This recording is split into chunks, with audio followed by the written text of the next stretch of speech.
नमस्कार दोस्तों, मैं अखिलेश विश्वकर्मा आप लोगों का स्वागत करता हूं अपने डिजिटल प्लेटफॉर्म हिंदी अनमोल ऑनलाइन यूट्यूब पर।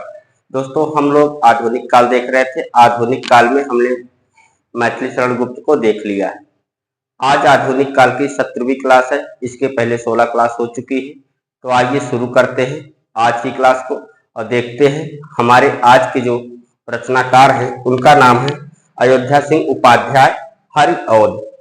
तो आइए शुरू करते हैं आज की क्लास को। मेरे पास एक कमेंट आया था, जितेंद्र विश्वकर्मा ने हमसे पूछा था, सर इनके भारतेंद्र हरिश्चंद्र के अनुदित नाटकों की संख्या कितनी है। तो दोस्तों हम आपको बता दें, भारतेंद्र हरिश्चंद्र के अनुदित नाटकों की संख्या 8 ही मानी गई है। कुछ विद्वान सत्य हरिश्चंद्र को अनुदित नाटक मानते हैं। उसके साथ साथ बहुत सारे विद्वान, ज्यादातर विद्वान सत्य हरिश्चंद्र को मौलिक नाटक मानते हैं। ये विवाद बना रहा है सत्य हरिश्चंद्र के साथ, लेकिन आयोग मानता है कि भारतेंद्र हरिश्चंद्र के अनुदित नाटकों की संख्या 8 है। तो हमको वही मान के चलना है कि भारतेंद्र हरिश्चंद्र के अनुदित नाटकों की संख्या 8 है। उसके लिए हमने आपको एक ट्रिक भी बताई थी। उनके अनुदित नाटक याद करने के ट्रिक वीर पाखंड धन का भारत मुद्रा दुर्लभ है। ये ट्रिक के माध्यम से आप पता भी कर सकते हैं कि उनके अनुदित नाटकों की संख्या कितनी है, 8 है। और मैंने 8 को 8 आपको करवा रखी है। आपको कहीं कहीं बुक में पढ़ने को मिलेगा कि सत्य हरिश्चंद्र इनका अनुदित नाटक है, और कहीं कहीं आपको पढ़ने को ये मिलेगा कि सत्य हरिश्चंद्र इनका मौलिक नाटक है। ऐसी अवस्था में आयोग 8 ही मानता है, तो हम लोग 8 ही मानकर चलेंगे। दोस्तों, अगर आपको और कोई डाउट है तो आप कमेंट करिएगा, मैं उसका निराकरण करने का प्रयास करूंगा। तो आइए आज की क्लास शुरू करते हैं और देखते हैं अयोध्या सिंह उपाध्याय हरिऔध को।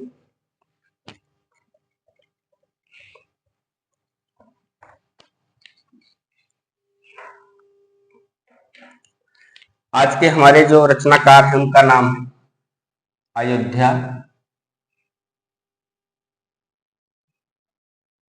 सिंह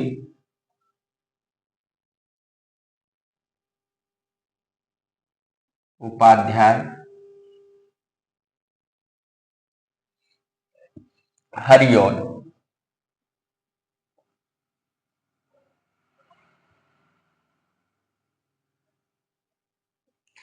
आइए इनके बारे में देखते हैं। जन्म की बात करें तो इनका जन्म 1865 ईस्वी निजामाबाद में हुआ था। तो जन्म कब हुआ था? 1865 ईस्वी निजामाबाद।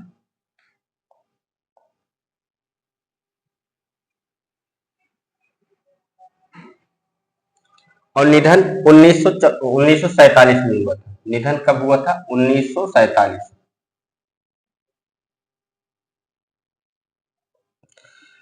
पिता का नाम था भोला सिंह। पिता का नाम क्या था? भोला सिंह। और माता का नाम रुक्मणी सिंह, रुक्मणी देवी मिलता है। तो लिख लीजिए, माता कौन थी? रुक्मणी देवी।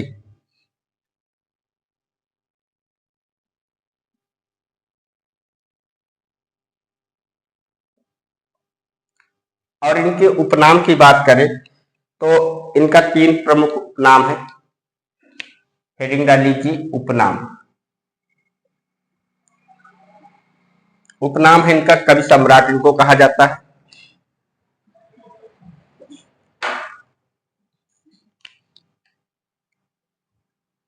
कवि सम्राट कहा जाता है।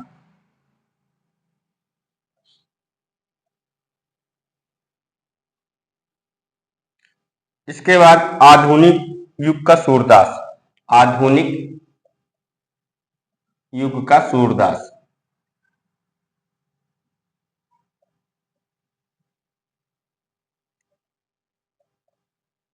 युग का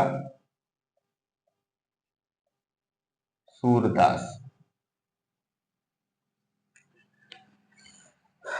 खड़ी बोली हिंदी का प्रथम महाकवि भी इन्हीं को कहा जाता है।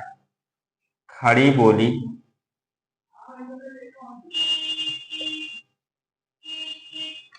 हिंदी के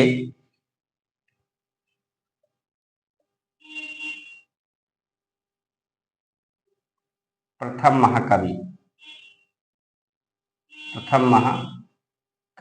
इनको कहा जाता है। आधुनिक युग का सूरदास इनको गणपति चंद्र गुप्त ने कहा है।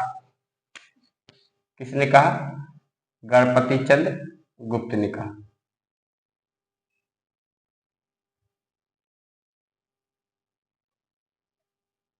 गुप्त ने कहा। आइए इनकी रचनाओं को देख लिया जाए। इनकी रचनाएं कौन कौन सी हैं? हेडिंग डाल लीजिए रचनाएं।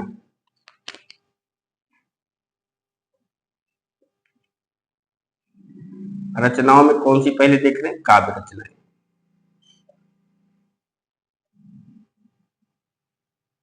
तो काव्य रचनाएं लिखिए। कृष्ण शतक,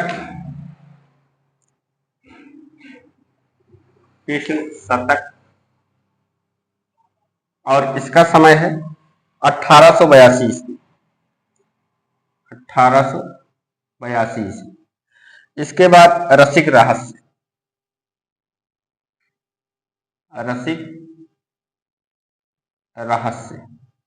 और इसका समय है 1899। इसके अलावा प्रेमांबु वारिद,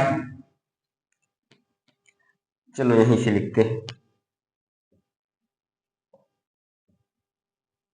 प्रेमांबु वारिद,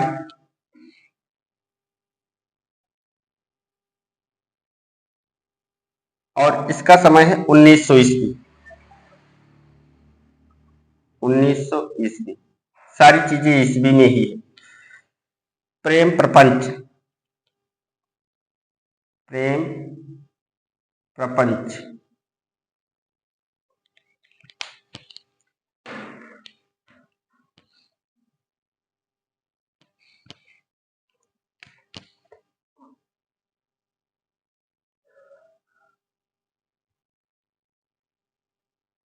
और ये कब है? 1901 में। इसके बाद प्रेमाशु प्रश्नवर्ण,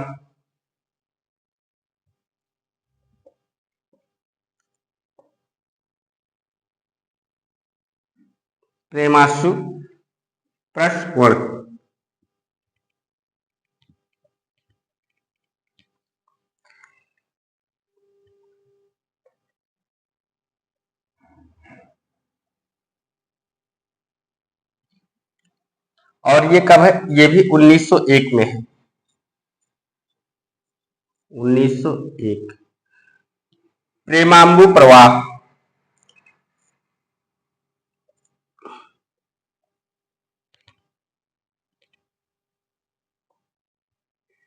और ये कब है? ये भी 1901 में है। प्रेम पुष्पहार,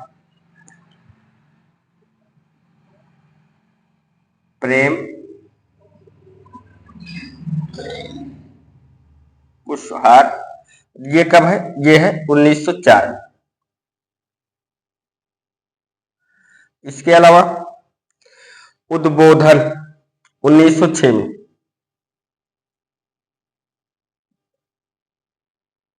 उद्बोधन 1906 में। काव्योबन,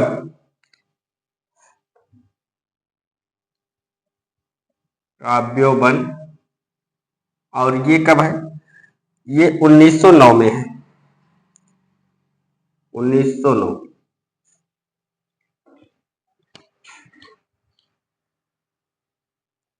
प्रेमाशु प्रश्नवर्ण, प्रेमांबु प्रवाह, प्रेम पुष्पहार, उद्बोधन, काव्योबन। इसके बाद प्रिप्रवास 1914 में।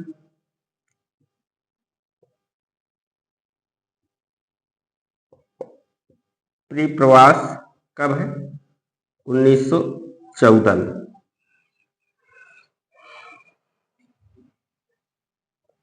कर्मवीर 1916 में, कर्मवीर कब है? 1916 में है।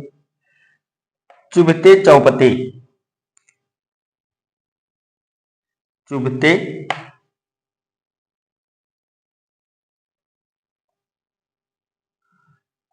चुभते चौपते, और ये कब है? ये है 1924 में।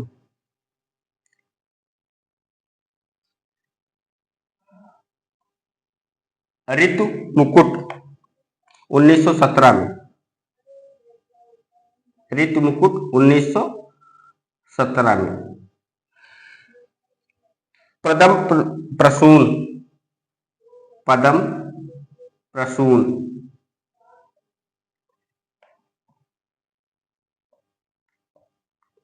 और प्रथम प्रसून कब है? 1927 में।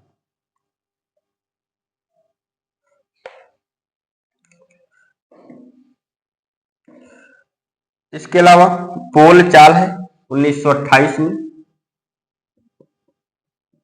बोल चाल कब है? 1928 में।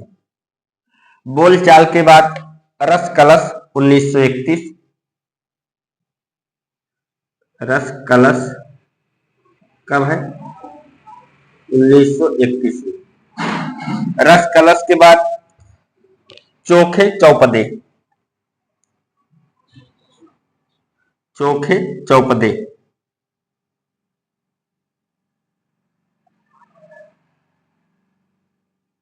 और चोखे चौपदे कब है? 1932 में। फूल पत्ते, फूल पत्ते और ये कब है? ये है 1935 में, 1935। कल्पलता, अगली रचना कौन सी है? कल्पलता, और कल्पलता का समय क्या है? 1937, 1937। ग्राम गीत, अगली रचना कौन सी है? ग्राम गीत, और ग्राम गीत का समय है 1938।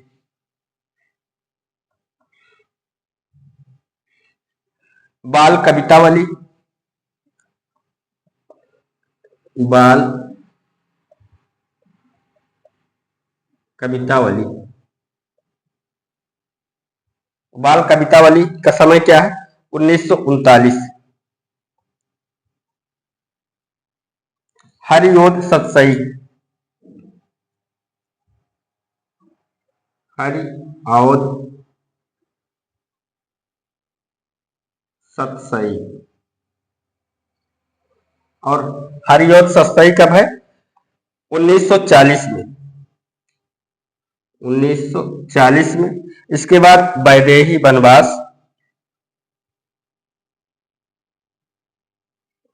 वैदेही वनवास और वैदेही वनवास कब है? 1941 में,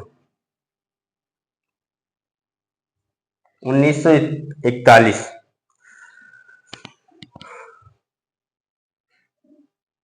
फिर आती है मर्म स्पर्श, अगली रचना कौन सी है? मर्म स्पर्श, और इसका समय क्या है? इसका समय है 1952। यह हो गई काव्य रचनाएं किसकी? अयोध्या सिंह उपाध्याय हरिओद की। दोस्तों आप लोग लिख लीजिए, इस पेज को एक बार हम दोहरा लेते हैं। अयोध्या सिंह उपाध्याय के बारे में देख रहे हैं, इनको हरिओद के नाम से भी जाना जाता है। अगर जन्म की बात करें तो इनका जन्म 1865 ईस्वी निजामाबाद में हुआ था और निधन 1947 ईस्वी को हुआ था। पिता का नाम भोला सिंह है, माता का नाम रुक्मणी देवी है। उपनाम के रूप में कवि सम्राट इनको कहा जाता है। आधुनिक युग का सूरदास कहा जाता है। आधुनिक युग का सूरदास किसने कहा? गणपति चंद्र गुप्त ने कहा। खड़ी बोली हिंदी के प्रथम महाकवि, प्रथम कहा कवि नहीं होगा, महाकवि होगा, गलती से कहा लिख गया है, प्रथम महाकवि।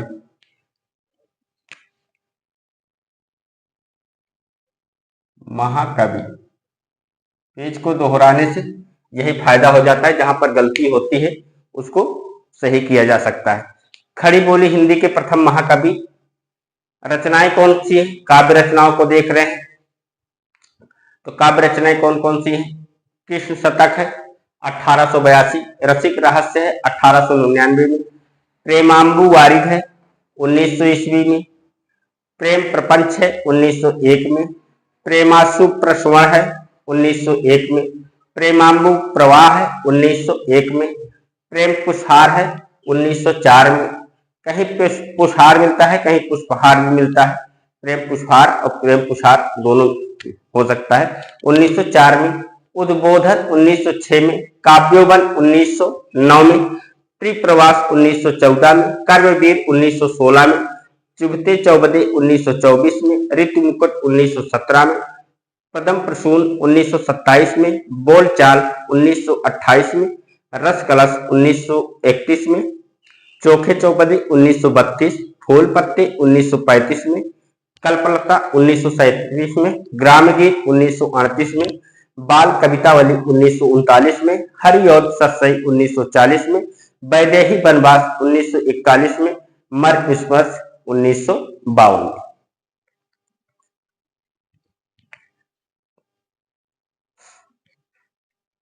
लिख लिया दोस्तों? आइए बढ़ते हैं आगे और देखते हैं इनके उपन्यास।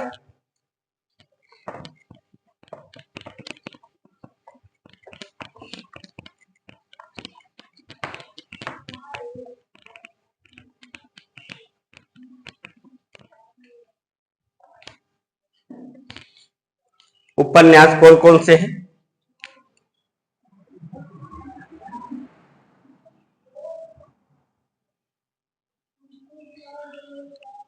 उपन्यास में प्रेम कांता है,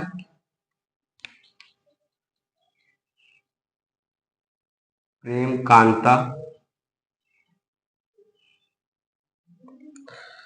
और ये कब है? 1894 में, 1894। इसके अलावा ठेठ हिंदी का ठाठ,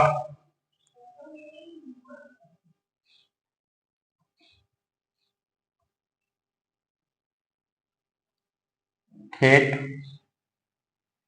हिंदी का ठाठ,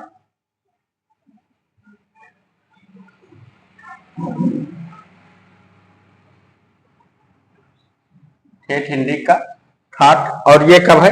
यह है 1899, 1899। इसके अलावा अधिकिला फूल 1907 में, अधिकिला फूल,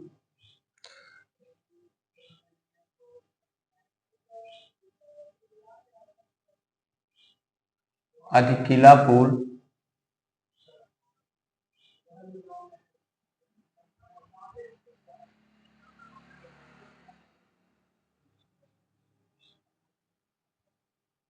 अधिकिला फूल कब है? 1907।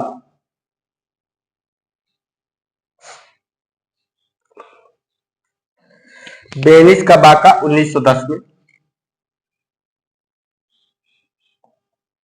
बेनिस का बाका,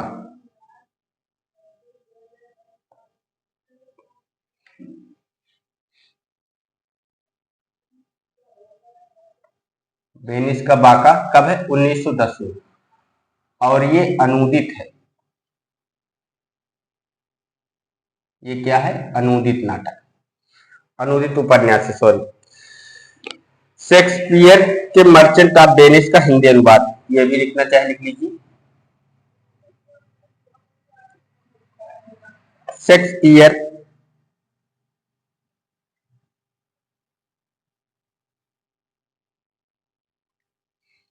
के मर्चेंट ऑफ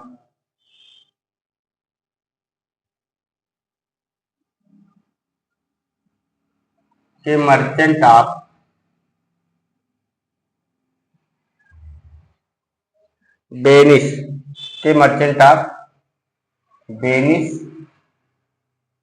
का हिंदी अनुवाद, का हिंदी अनुवाद।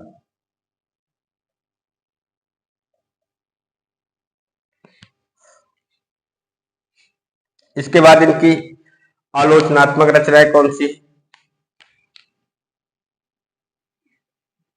आलोचनात्मक रचनाएं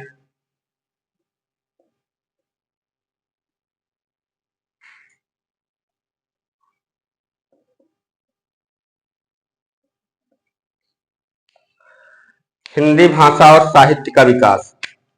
हिंदी भाषा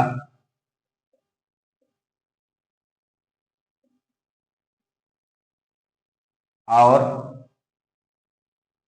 साहित्य का विकास। साहित्य का विकास। और ये कब लिखी थी? 1930 ईस्वी में। ठीक। संपादित रचना कबीर वचनावली। संपादित रचना कौन थी? कबीर वचनावली। वचन से बना है वचनावली, कबीर वचनावली। इसके बाद आप लोग हेडिंग डाल लीजिए, रचनाओं के संदर्भ में विशेष तथ्य।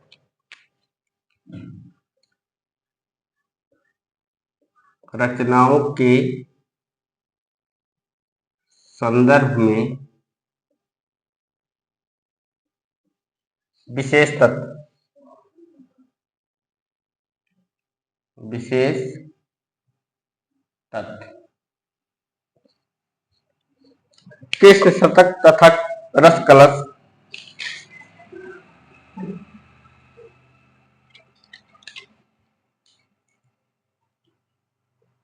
चलो ये छोड़ो,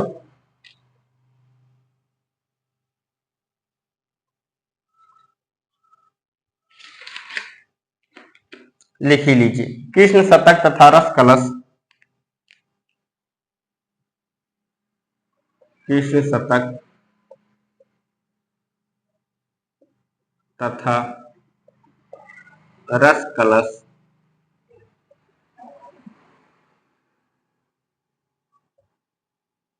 कृष्ण शतक तथा रस कलश ब्रज भाषा में है। ब्रज भाषा में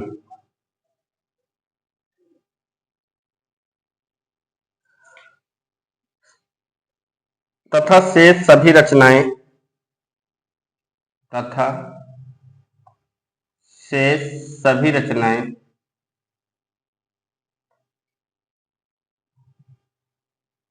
तथा शेष सभी रचनाएं खड़ी बोली में है।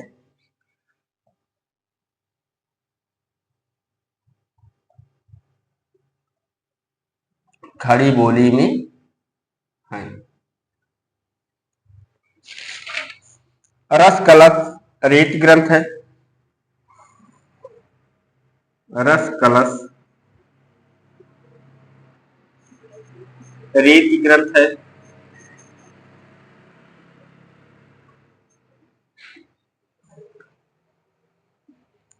इसमें है क्या?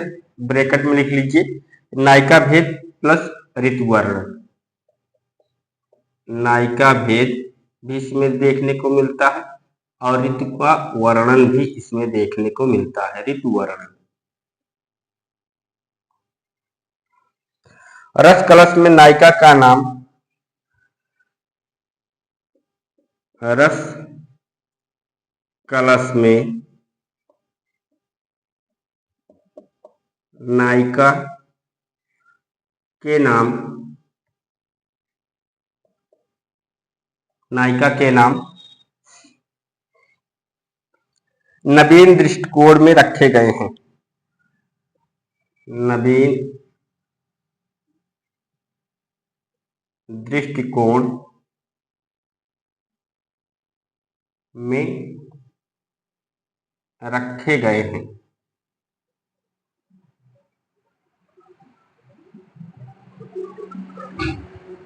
जैसे देश प्रेम का, जैसे देश प्रेम का,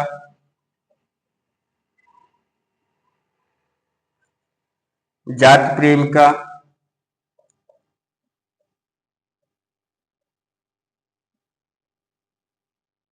जाति प्रेम का,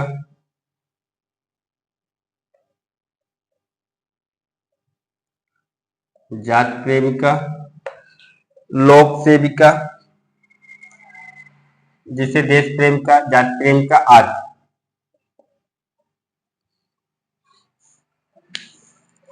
उसके बाद देखते हैं त्रिप्रवास के बारे में। पहली रचना कौन सी देख रहे हैं? त्रिप्रवास।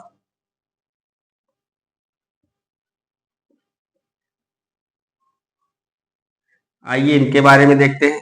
इसका समय क्या है? इसका समय है 1914 और कितने सर्ग हैं? 17 सर्ग। यहां पर आप ब्रैकेट में लिख लीजिए 17 सर्ग, बाकी अंदर तो हम लिखवाएंगे। 17 सर्ग, ठीक। खड़ी बोली हिंदी का प्रथम महाकाव्य है। लिखिए, खड़ी बोली हिंदी का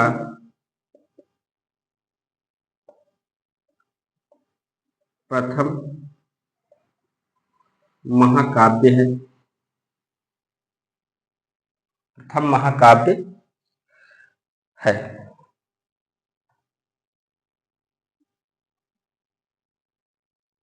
कुल सर्ग बराबर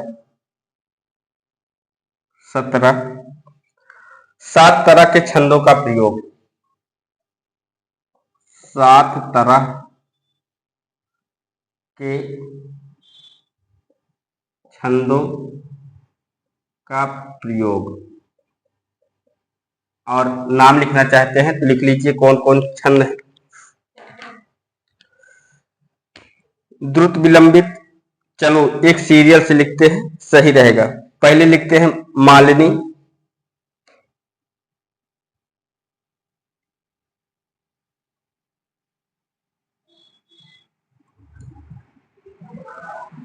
मालिनी। और मां से कौन है? मंदाक्रांता, मंदाक्रांता। ये 2 माह से हो गए। इसके अलावा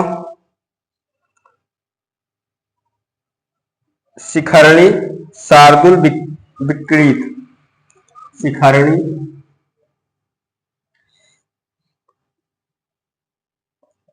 शिखरणी है। और दूसरा कौन है? शार्दुल विक्रीत।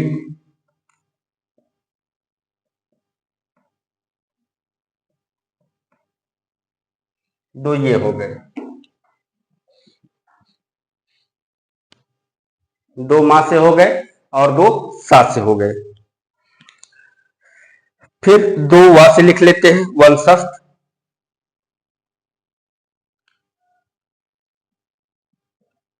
वंशस्थ। और दूसरा कौन है? बसंत तिलका, बसंत तिलका। आपको याद हो जाए इसलिए मैं ऐसा करवा रहा हूं कि आप मा सा वा अगर इतना याद रखेंगे तो आप मा से मालिनी, मंदाक्रांता, सा से शिखरणी, शार्दुल विक्रीत और वा से वंशस्थ और बसंत तिलका, ये 6 आसानी से के साथ कर सकते हैं। और 7वां आपको क्या पकड़ना है? द्रुत विलंबित,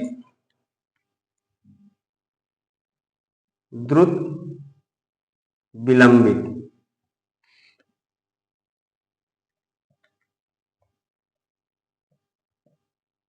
ये रहा 7वां। अगर आपसे पूछ ले कि इसमें से कौन सा छंद का प्रयोग त्रिप्रवास में नहीं किया गया है तो आप आसानी से बता सको कि इसमें कौन सा छंद प्रयोग नहीं किया गया है। जब आपको 7 पता रहेंगे तो आप आसानी से बता सकते हैं। और जिन बच्चों को नहीं पता रहेगा वो कम से कम आइडिया तो लगा लेंगे कि 2 माह से है, 2 वा से है, 2 सा से है और एक द्रुत विलंबित है। चलो आगे देखते हैं।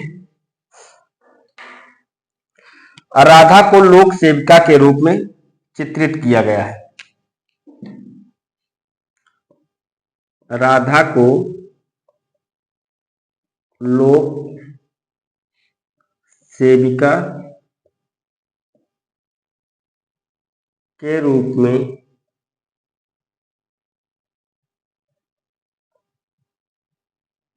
चित्रित किया गया है। यहाँ पर अगर आप एक नाम बढ़ाना चाहते हैं जात प्रेमिका के बाद लोक सेविका आदि कर दीजिएगा, अगर जगह हो तो, नहीं हो तो कोई बात नहीं। राधा को लोक सेविका के रूप में चित्रित किया गया है।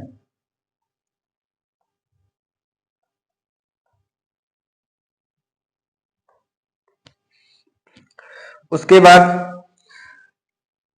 इस रचना के लिए, किस रचना, त्रिप्रवास के लिए, इस रचना के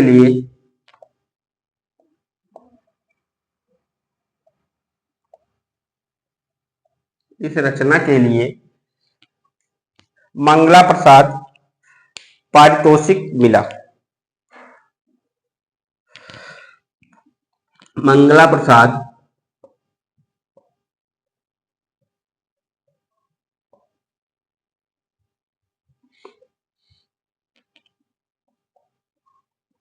पारितोषिक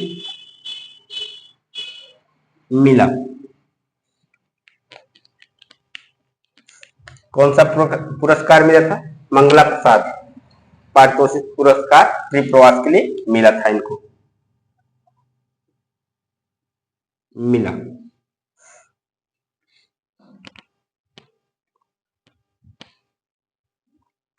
और लिखिए, कृष्ण के बचपन से लेकर कृष्ण के बचपन से लेकर कृष्ण के बचपन से लेकर मथुरा गमन तक की कथा का वर्णन। मथुरा गमन कथा का वर्णन।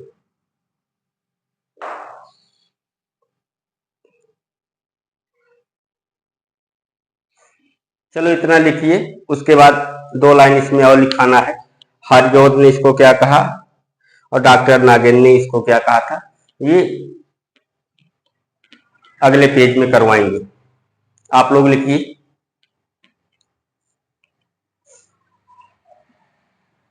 आइए इस पेज को एक बार दोहरा लिया जाए।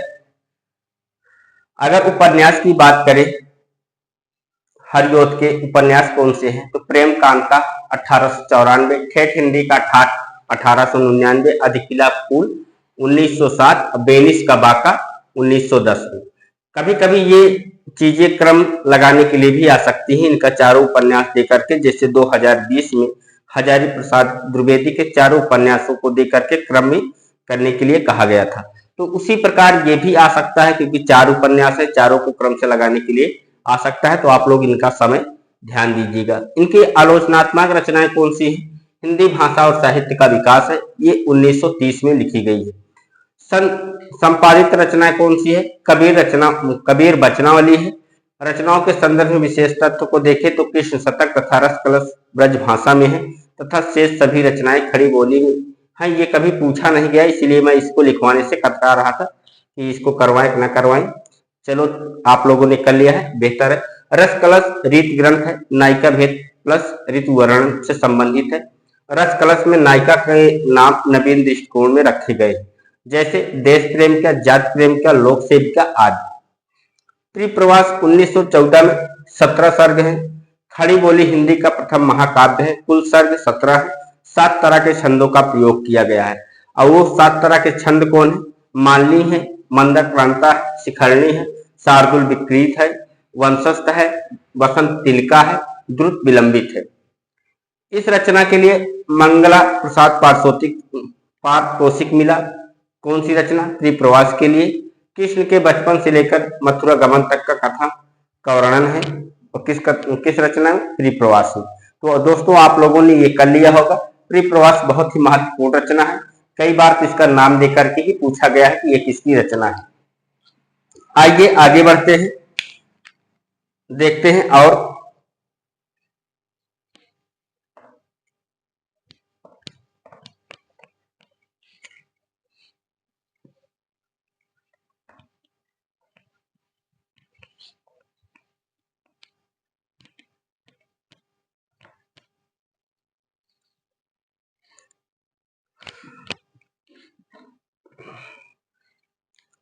परिप्रवास में ही लिखिएगा, उसी में करवाया जा रहा। हरिऔध ने इसे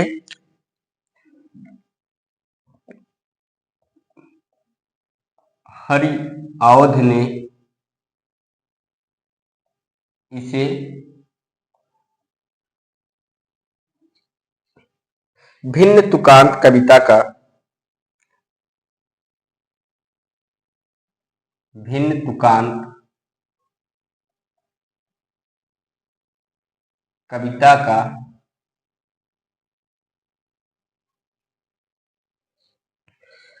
महाकाव्य कहा है। कविता का महाकाव्य कहा है।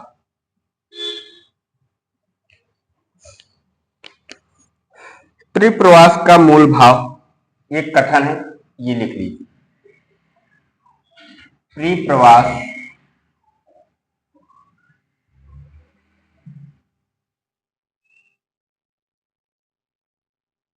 का मूल भाव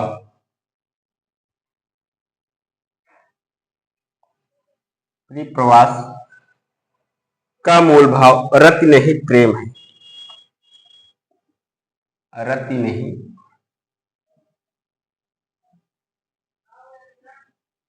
प्रेम है।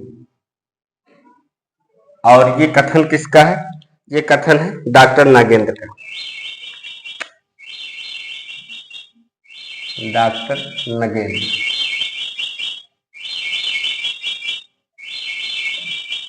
उसके बाद वैदेही वनवास 1941 में है। दूसरी रचना कौन सी है देखना है हमको, वैदेही वनवास। वैदेही वनवास कब है? 1941 में है।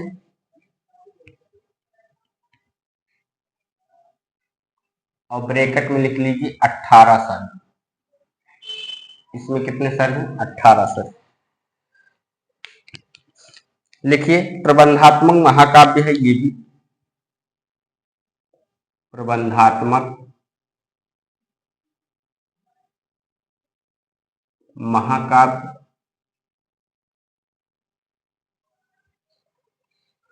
कुल सर्ग बराबर 18। कुल सर्ग बराबर 18। कथा का आधार, कथानक का आधार, ऐसे लिखिए कथानक का आधार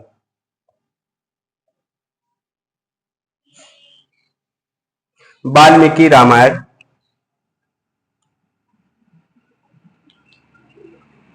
वाल्मीकि रामायण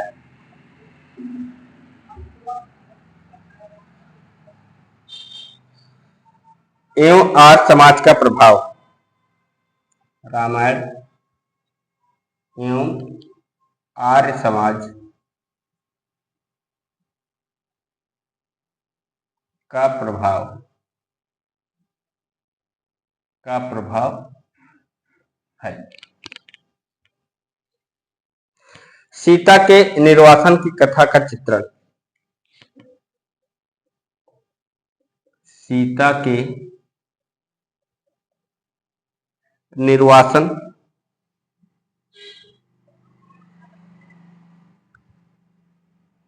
की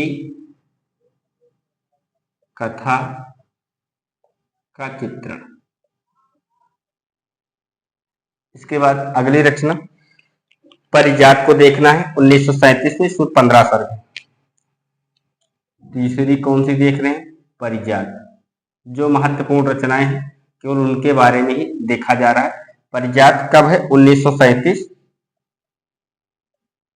और सर्ग कितने हैं? 15 सर्ग। इसके बारे में लिखिए आध्यात्मिक विषयों पर आधारित काव्य रचना। आध्यात्मिक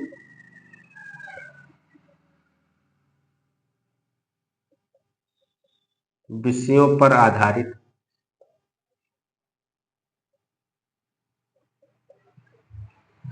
आध्यात्मिक विषयों पर आधारित काव्य रचना। काव्य और रचना। कुल सर्ग बराबर कितने हैं? 15। उसके बाद चुभते चौबते एवं चोखे चौबते 4 नंबर पर।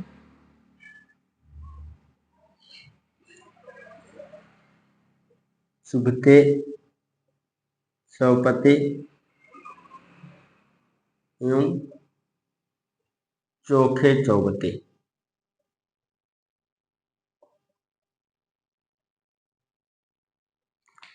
और इसका समय क्या था?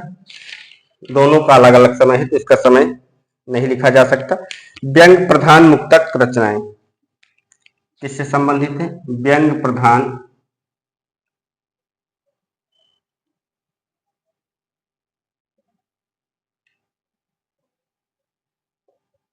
व्यंग प्रधान मुक्तक रचनाएं।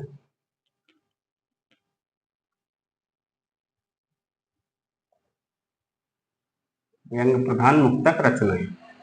उसके बाद बोलचाल की हिंदी लोकोक्ति तथा मुहावरों का प्रयोग। बोलचाल की हिंदी लोकोक्तियों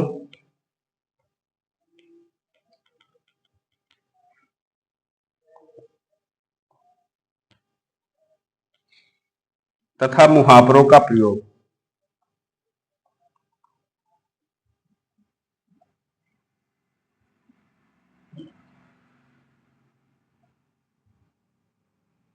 का प्रयोग।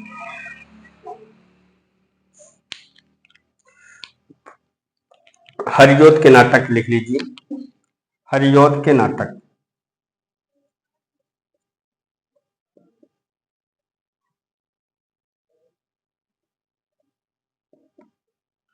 नाटक कौन कौन से हैं? प्रद्युम्न विजय है,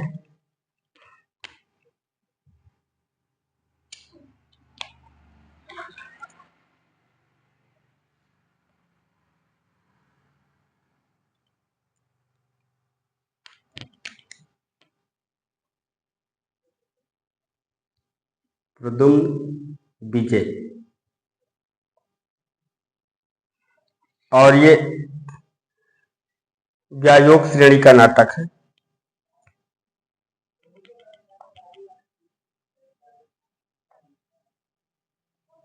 श्रेणी का नाटक है।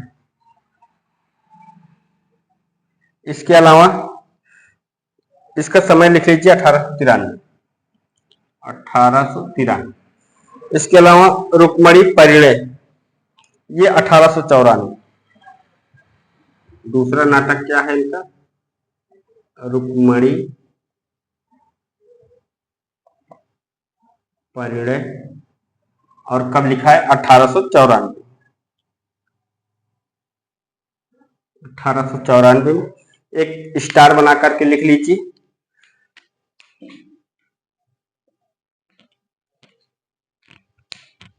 बस अंतिम चीज लिखवा रहे हैं हरियोध के बारे में। हरियोध जी हिंदी साहित्य सम्मेलन के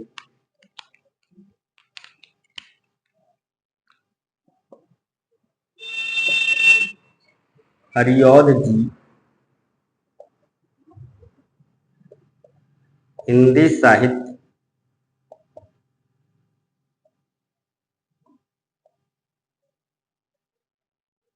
सम्मेलन के 2 बार सभापति के 2 बार सभापति भी रहे हैं। भी रहे हैं। लो भैया हो गया कंप्लीट। आज कौन हुए? अयोध्या सिंह उपाध्याय हरियोग। आप लोग नोट डाउन कर लीजिए।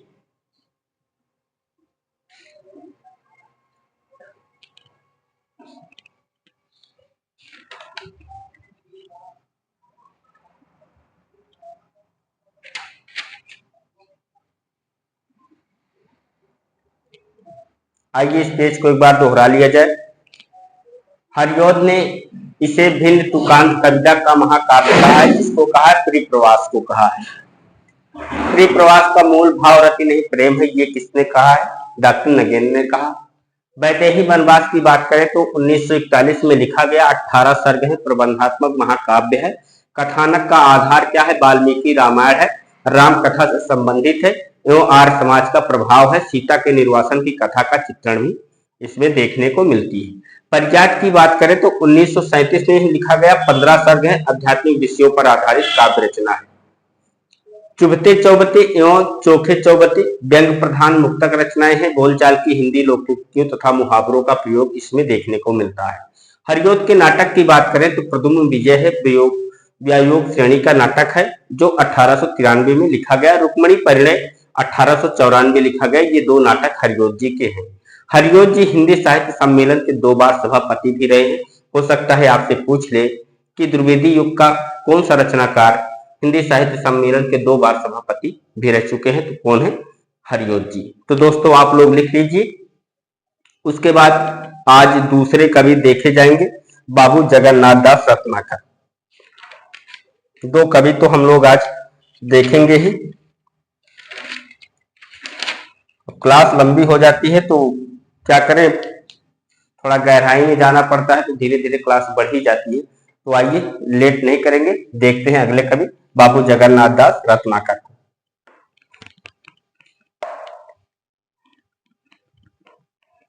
ब्रज भाषा का पहरी कहा जाता है इनको। बाबू जगन्नाथ दास रत्नाकर को ब्रज भाषा का प्रहरी कहा जाता है। चलिए हेडिंग डाल लीजिए, बाबू जगन्नाथ दास रत्नाकर। बाबू जगन्नाथ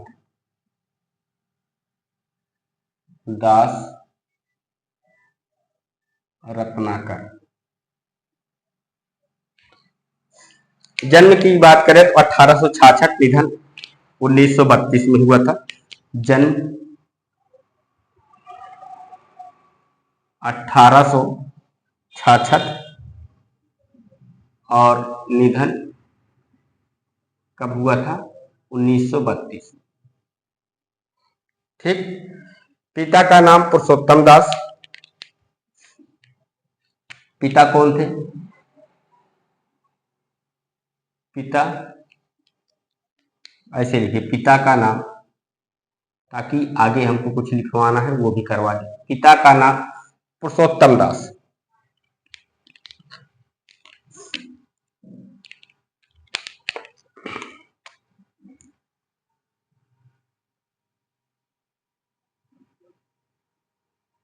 पिता का नाम पुरुषोत्तम दास। और अब ब्रैकेट में लिख लीजिए, इन्हें हिंदी का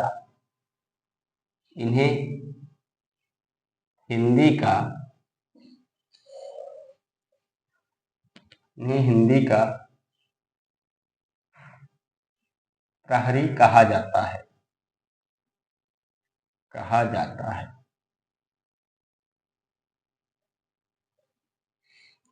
माता का नाम माया देवी। माता कौन थी? माया देवी। माता माया देवी।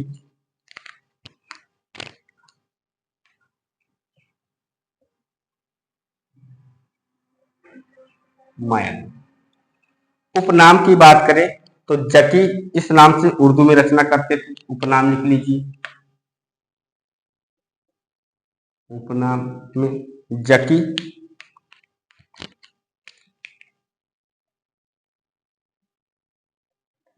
ब्रैकेट में लिख लीजिएगा। इस नाम से उर्दू में रचना करते थे। उसके बाद दूसरा, ब्रज भाषा का प्रहरी इनको कहा जाता है। ब्रज ये पहला नाम हो गया, ये दूसरा नाम हो गया। ब्रज भाषा का प्रहरी। उसके बाद भक्ति काल एवं रीति काल के संयुक्त कवि। भक्ति काल एवं रीति काल के समन्वयक कवि।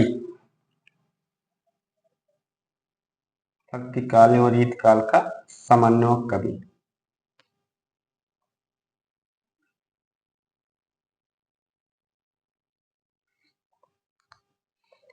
विशेष तत्व की बात करें तो क्या है, इनके बारे में लिख लीजिए। विशेष तत्व,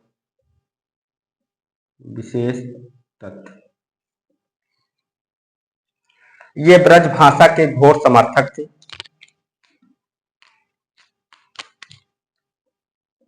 ये ब्रज भाषा के घोर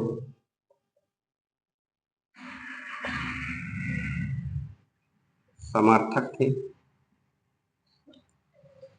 इन्होंने खड़ी बोली के समर्थकों को, इन्होंने खड़ी बोली के समर्थकों को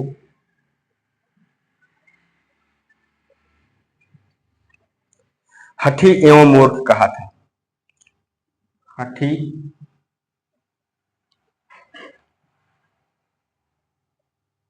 एवं मूर्ख कहा था। खड़ी बोली की निंदा करते हुए, खड़ी बोली की निंदा करते हुए, खड़ी बोली की निंदा करते हुए इन्होंने कहा, इन्होंने कहा, और क्या कहा, खड़ी बोली कर्कश भाषा है। खड़ी बोली कर्कश भाषा है।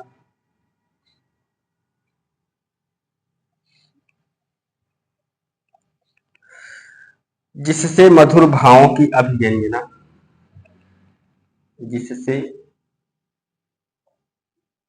मधुर भावों की अभिव्यंजना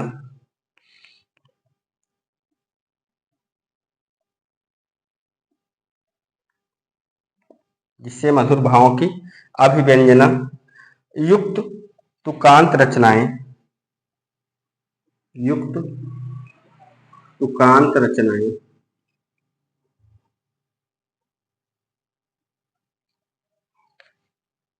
नहीं हो सकती, नहीं हो सकती।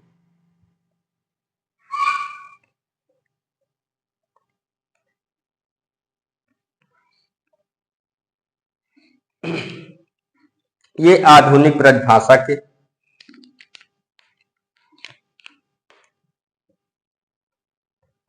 ऐसे लिखिए, ये आधुनिक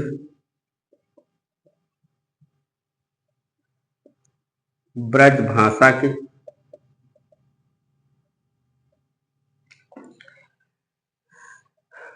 बृहत्तराई में शामिल,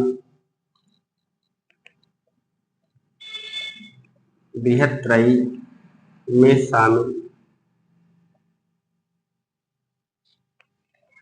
रचनाकार हैं,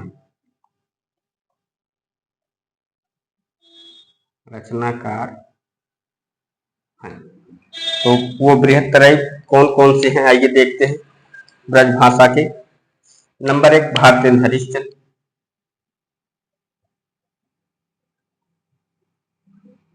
भारतेंद्र हरिश्चंद्र। नंबर 2 सत्यनारायण कविरत्न, सत्यनारायण कविरत्न। और उसके बाद जगन्नाथ दास रत्नाकर,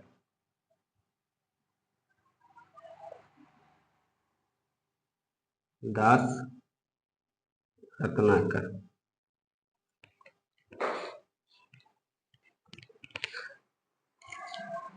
तो दोस्तों आप लोग लिख लीजिए। बाबू जगन्नाथ दास रत्नाकर के बारे में देख रहे हैं। जन्म की बात करें तो 1866 ईस्वी और निधन 1932 ईस्वी। आप लोग ईस्वी लिख लीजिए, नहीं तो कहोगे हर जगह गुरुजी समझने के लिए ही कह देते हैं। जन्म 1866 ईस्वी, निधन 1932 ईस्वी। पिता का नाम पुरुषोत्तम दास, इन्हें हिंदी का पहरी कहा जाता है। माता माया देवी है, उपनाम जकी है। इस नाम से उर्दू में रचना करते थे और ब्रजभाषा का पहरी इनको कहा जाता है, बाबू जगन्नाथ दास को। भक्ति काल एवं रीत काल के सम्यक कवि माने गए हैं। विशेष तथ्य के रूप में देखें तो ये ब्रजभाषा के घोर समर्थक थे। इन्होंने खड़ी बोली के समर्थकों को हठी एवं मूर्ख कहा था। खड़ी बोली की निंदा करते हुए इन्होंने कहा, खड़ी बोली कर्कश भाषा है जिससे मधुर भावों की अभिव्यंजना युक्त रचनाएं नहीं हो सकती है। ये आधुनिक ब्रजभाषा के बृहत्तरई में शामिल रचनाकार थे। तो दोस्तों आप लोगों ने लिख लिया होगा, आइए बढ़ते हैं आगे। आइए देखते हैं कि रचनाएं।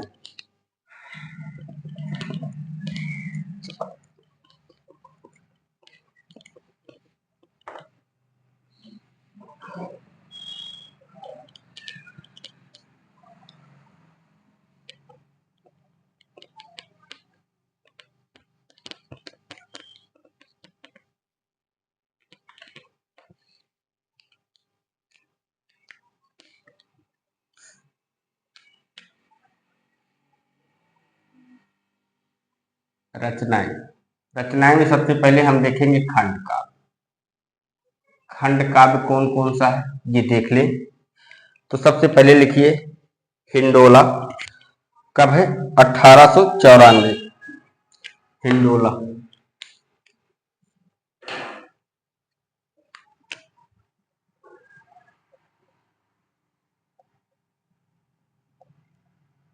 और ये है कब?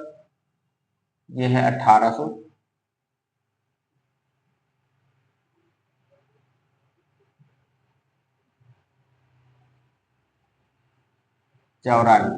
इसके अलावा हरिश्चंद्र है 1906 में।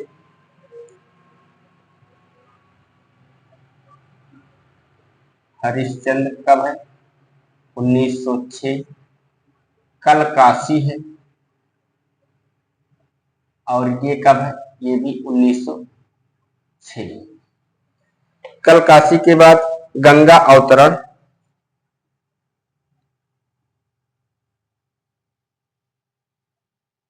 गंगा अवतरण और ये कब है?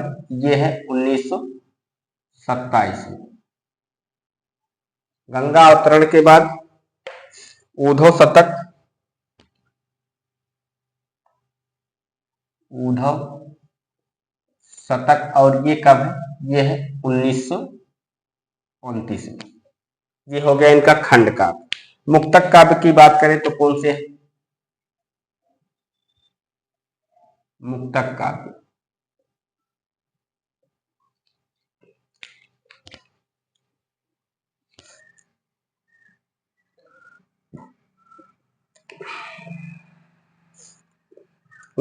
मुक्तक काव्य में श्रृंगार लहरी, श्रृंगार लहरी, गंगा लहरी, गंगा लहरी और विष्णु लहरी, विष्णु लहरी, रत्नाष्टक,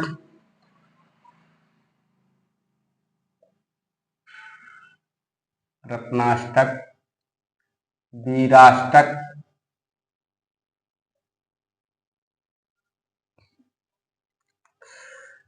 प्रकीर्ण पद्मावली।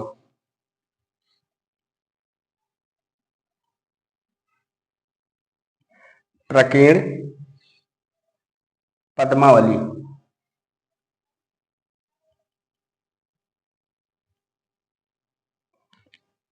अनूदित रचनाएं कौन सी?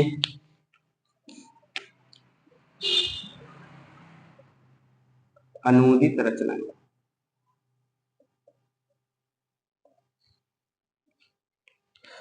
अलेक्जेंडर पोप की रचना।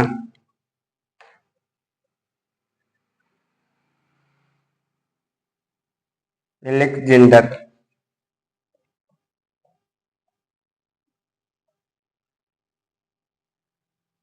पोप की रचना।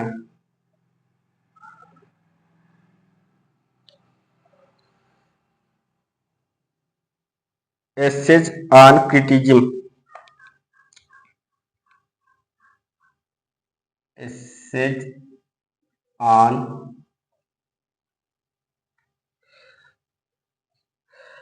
क्रिटिज्म।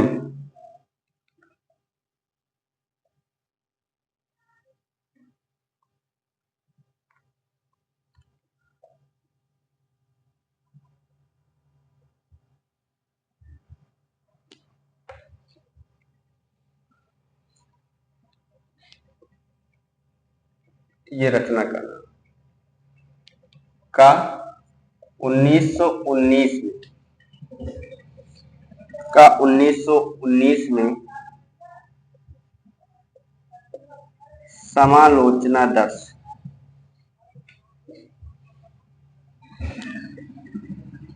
समालोचना दर्श नाम से रोला छंद में अनुवाद। नाम से रोला छंद में अनुवाद।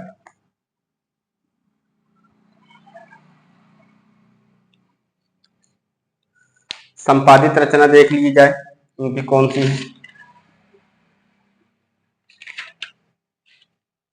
संपादित रचना।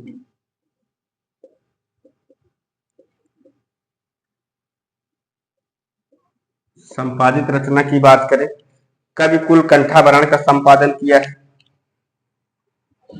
कवि कुल कंठाभरण। और ये रचना किसकी थी? मूल कवि देख लीजिए यहाँ पर, मूल कवि। मूल कवि और संपादन वर्ष। संपादन वर्ष और रचना तो यहाँ पर लिखे ही है। मूल कवि कौन थे? दूल्हा कवि। और संपादन का वर्ष क्या था? 1889। 1889 ईस्वी। दूसरी रचना है हमीर हट। हमीर हट और इसके मूल कवि कौन है? चंद्रशेखर।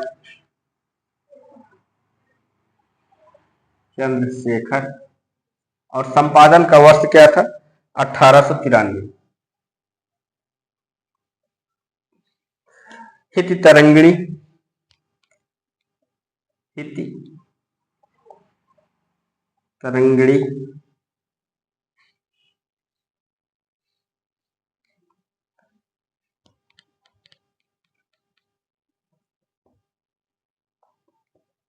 हित तरंगिणी और इसके मूल कवि कौन है? कृपाराम।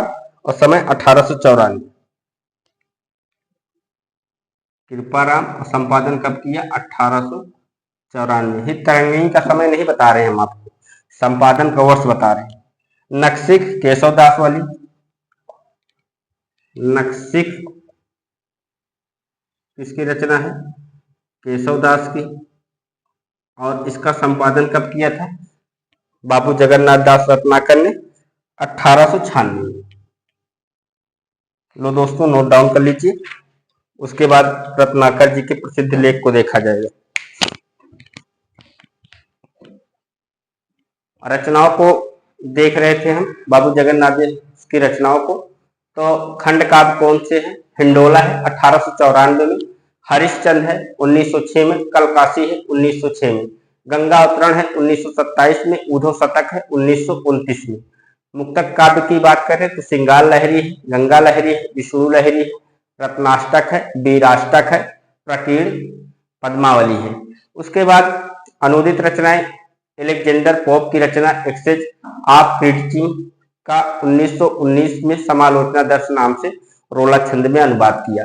संपादित रचनाओं की बात करें तो कविकुल कंठाभरण दूल्हा कवि की है, जो 1889 में बाबू जगन्नाथ दास ने संपादन किया।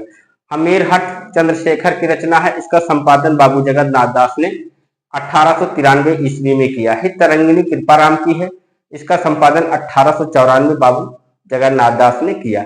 नक्सिक केशव दास की है, बाबू जगन्नाथ दास ने 1896 में इसका संपादन कार्य किया। आप लोगों ने लिख लिया है।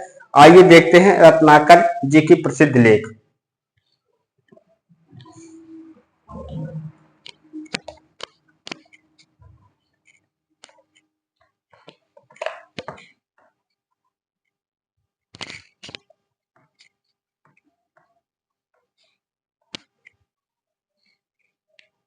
हेडिंग डाल लीजिए, रत्नाकर जी के प्रसिद्ध लेख। रत्नाकर जी के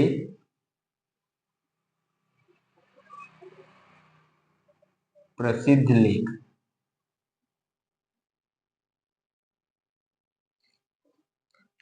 रोला छंद का लक्षण पहले एक नंबर पे लिखिए, रोला छंद का लक्षण।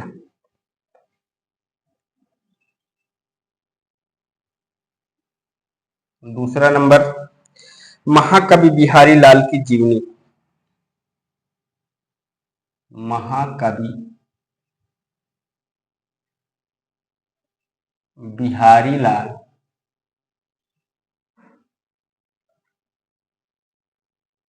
की जीवनी। महाकवि बिहारी लाल की जीवनी।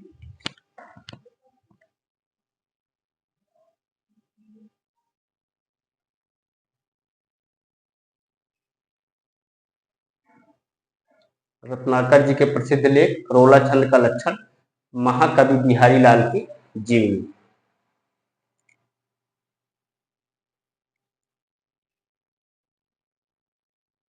इसके बाद महाकवि बिहारी लाल की जीवनी हो गए। तिथियों तथा वारों को मिलाने की सुगम रीति। नंबर 3 पे लिखिए, तिथियों तथा वारों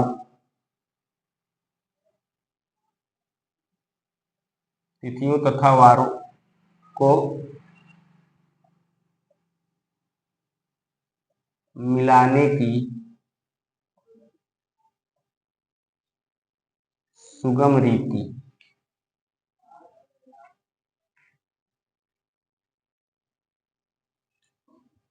चार नंबर, श्री देवदत्त कवि का शिवाष्टक। श्री देवदत्त कवि का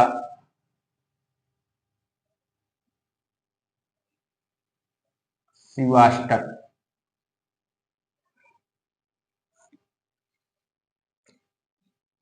नंबर 5 पर महाराज शिवाजी का 5 नंबर पर लिखिए, महाराज शिवाजी का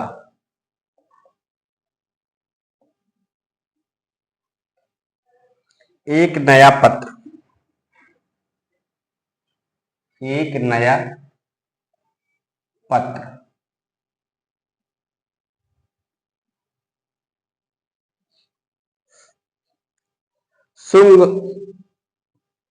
शुंग वंश का एक नया अभिलेख।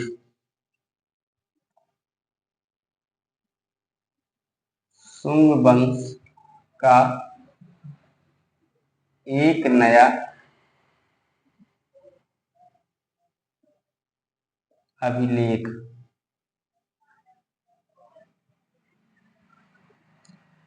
और 7 नंबर पर एक प्राचीन मूर्ति।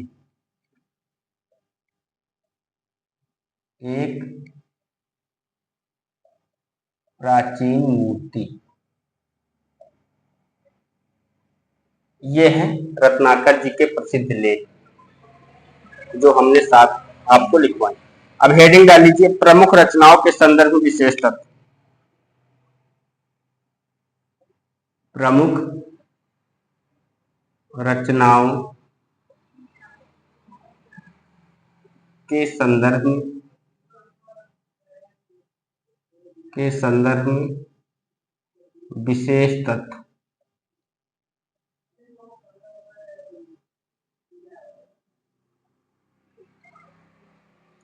इसमें लिखिए नंबर 1 हिंडोला,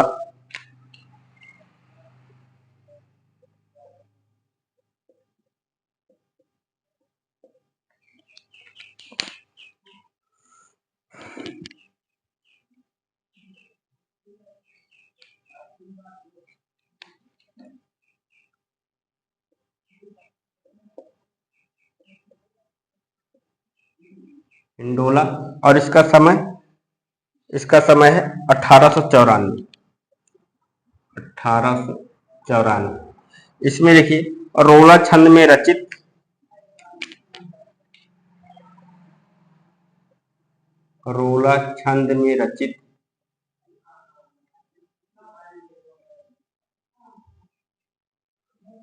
आध्यात्मिक एवं श्रृंगारिक रचना। आध्यात्मिक एवं श्रृंगारिक रचना।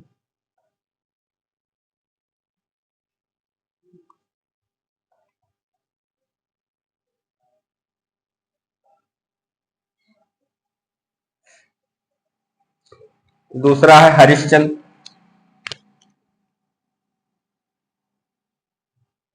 हरिश्चंद्र 1906 में। कब है? 1906। भारतेंद्र हरिश्चंद्र द्वारा रचित भारतेंद्र हरिश्चंद्र द्वारा रचित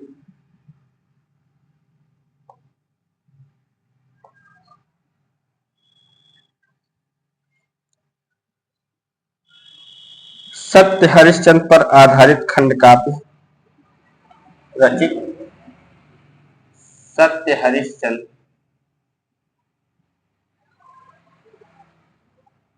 पर आधारित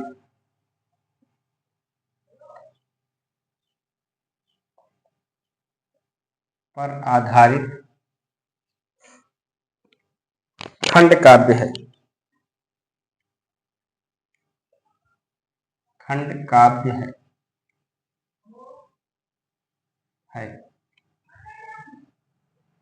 इसमें 4 सर्ग हैं। इसमें 4 सर्ग हैं। उसके बाद कलकासी 3 नंबर पर लिखिए कलकासी।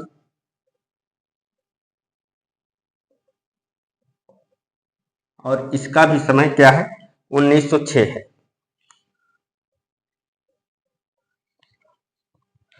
इसमें रोला छंद में काशी की महिमा का वर्णन है।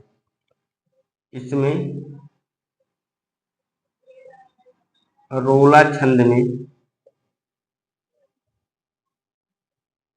काशी की महिमा का वर्णन है।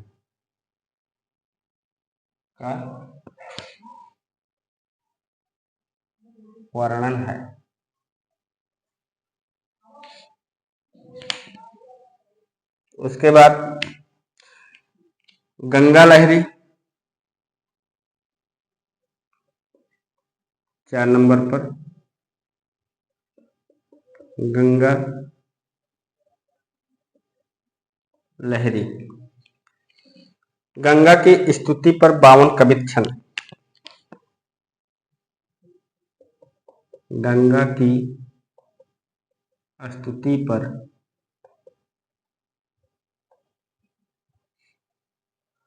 52 कवित छंद।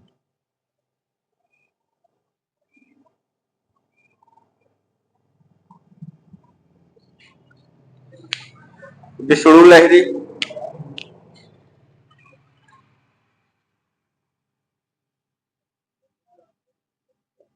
विष्णु लहरी, इसमें क्या है?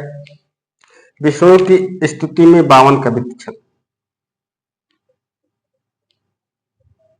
विष्णु की स्तुति में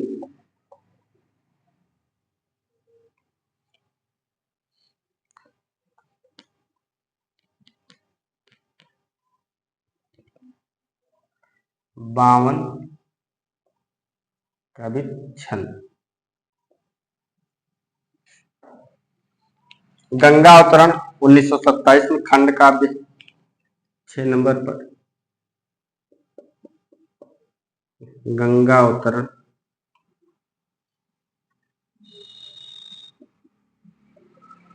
1927 में खंड काव्य 13 सर।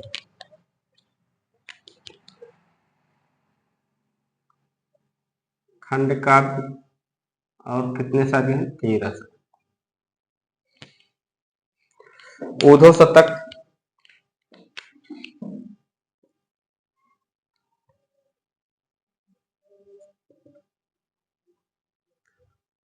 ऊधव शतक ये है 1929 में। खंड काव्य है, इसे दूत काव्य भी कहा जाता है। खंड काव्य है, इसे दूत काव्य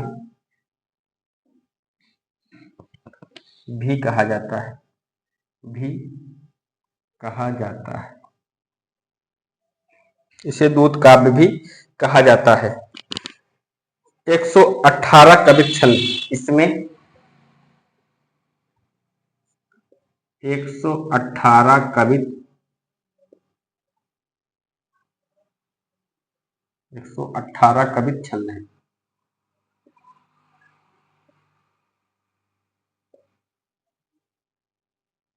छंद है। भ्रमर गीत से संबंधित अंतिम प्रसिद्ध रचना है।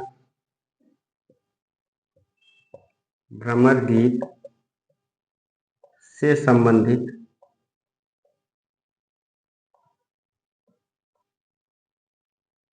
अंतिम प्रसिद्ध रचना है।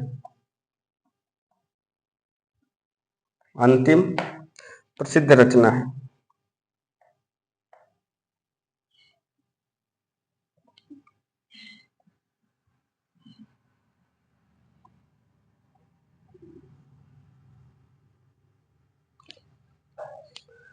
इस रचना की गोपियां, इस रचना की गोपियां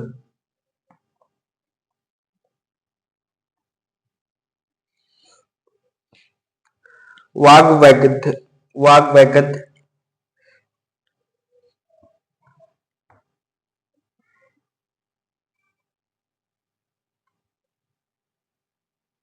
वाग्वैगद्य के लिए जानी जाती है। मतलब बातचीत करने में तेज जो होती है उनको वाग्वैगद्य कहा जाता है। तो इस रचना की गोपियां वाग्वैगद्य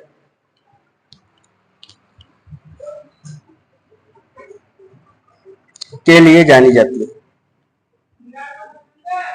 के लिए जानी जाती है।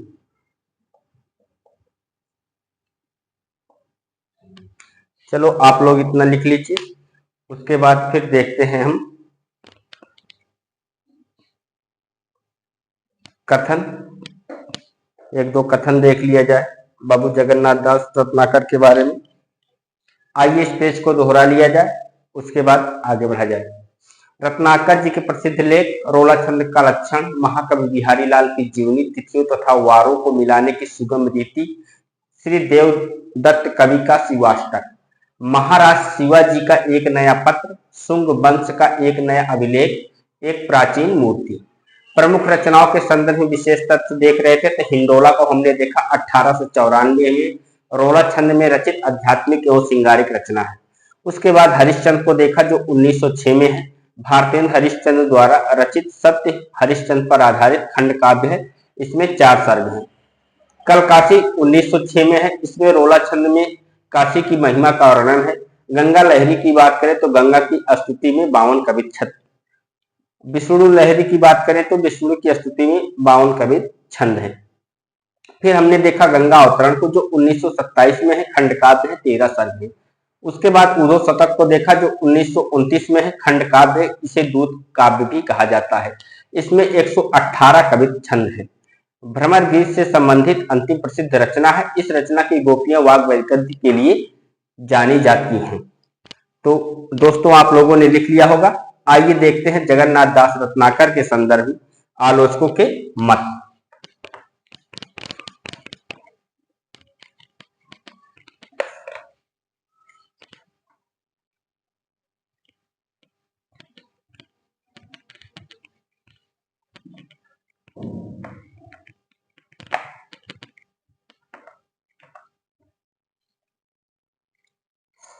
जगन्नाथ दास रत्नाकर, हेडिंग डालेंगे जगन्नाथ दास रत्नाकर के संदर्भ में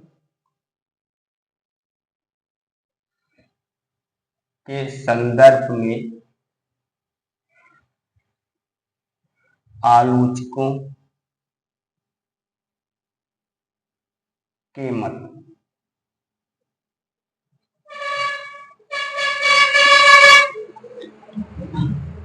सबसे पहले लिखी, इनकी कविता बड़े पुराने कवियों की टक्कर।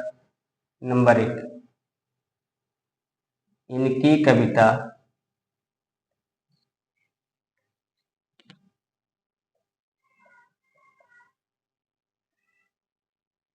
बड़े पुराने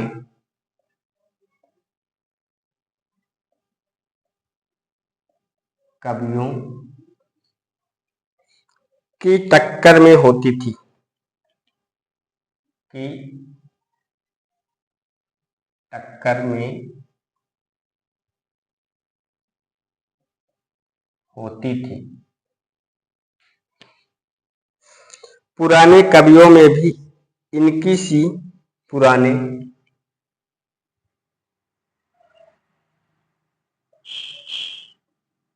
कवियों में इनकी सी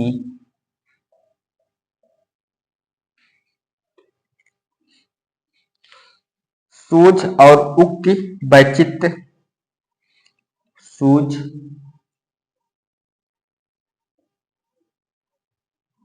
और उक्ति वैचित्र्य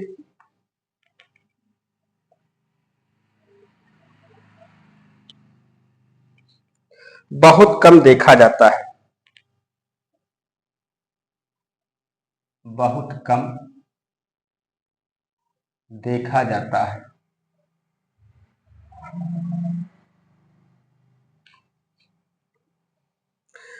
ये साहित्य और ब्रज भाषा के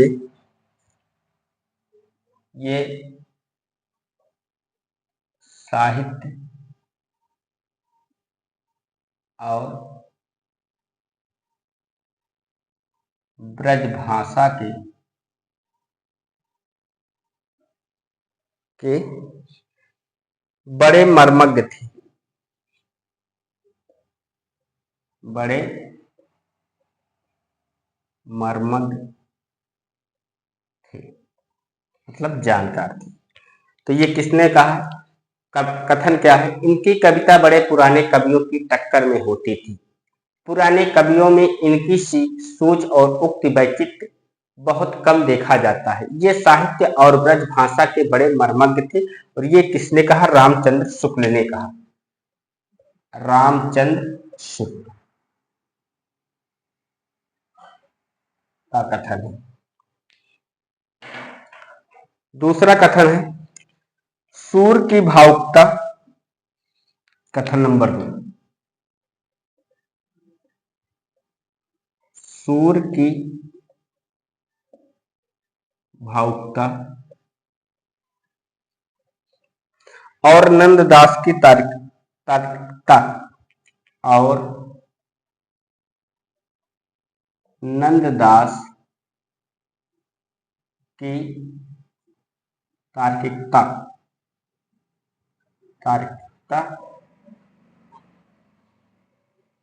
के सूरदास की भावुकता और नंददास की तार्किकता से अलग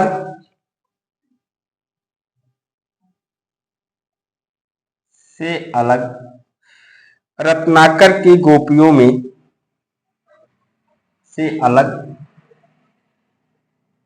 रत्नाकर की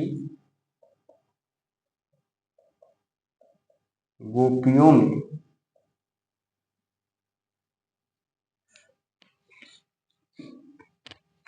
एक वाग वैदित्य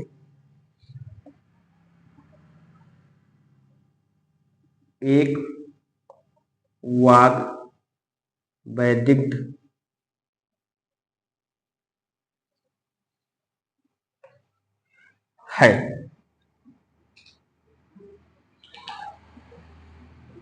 वह समुचित भ्रमर गीत परंपरा में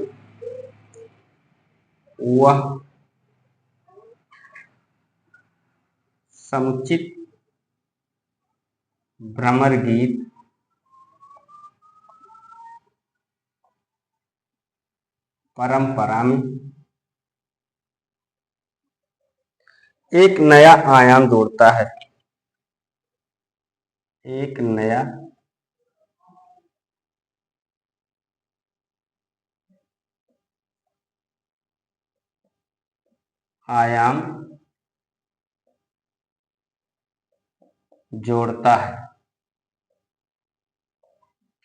और ये किसने कहा है? ये कहा रामस्वरूप चतुर्वेदी।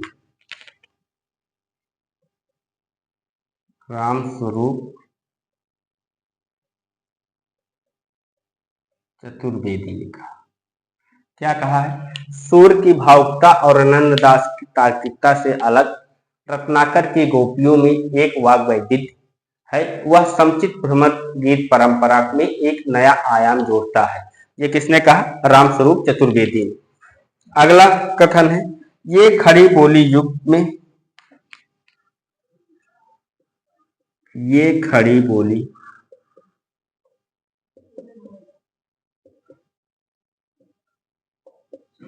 में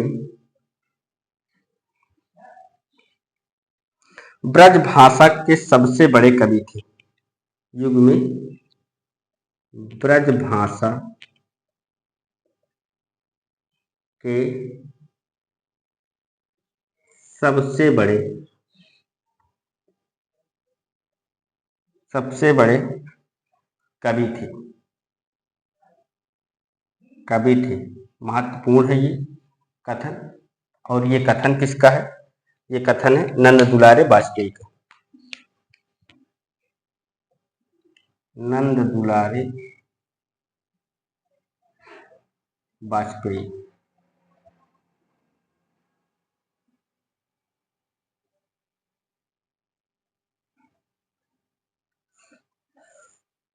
ये खड़ी बोली युग में ब्रज भाषा के सबसे बड़े कवि थे। ये किसका कथन है? ये कथन है नंद दुलारे वाजपेयी का। तो आइए दोस्तों एक बार इस पेज को दोहरा लिया जाए और अगले कवि जो होंगे हमारे, पहले पेज को दोहरा लेते हैं। जगन्नाथ दास रत्नाकर के संदर्भ में आलोचकों के मत। इनकी कविता बड़े पुराने कवियों की टक्कर में होती थी। पुराने कवियों में इनकी सी सूझ और उक्त वैचित्र बहुत कम देखा जाता है। ये साहित्य और ब्रज भाषा के बड़े मर्मज्ञ थे। ये कथन किसका है? रामचंद्र शुक्ल का। दूसरा कथन हमने क्या देखा, सूर की भावुकता और नंददास की तार्किकता से अलग रत्नाकर की गोपियों में एक वाग वैदिध्य व समुचित भ्रमर गीत परंपरा में एक नया आयाम जोड़ता है। ये किसने कहा, ये कहा रामस्वरूप चतुर्वेदी ने। इसके अलावा तीसरा कथन हमने देखा, ये खड़ी बोली युग में ब्रज भाषा के सबसे बड़े कवि थे। ये किसका कथन है, नंद दुलारे वाजपेयी का। तो आज की क्लास यहीं पर समाप्त कर लेते हैं। अगले कवि अब अगले दिन देखा जाएगा, क्योंकि क्लास लंबी हो रही है और दो कवि जो बड़े बड़े थे हमने कर लिए हैं। अब तो छोटे छोटे कवि बचे, 2 दिन में या 3 दिन में हम लोग त्रिवेदी युग खत्म कर देंगे, फिर पहुंच जाएंगे छायावाद की तरफ। तो आज की क्लास यहीं पर समाप्त करते हैं दोस्तों। नमस्कार दोस्तों, जय हिंद।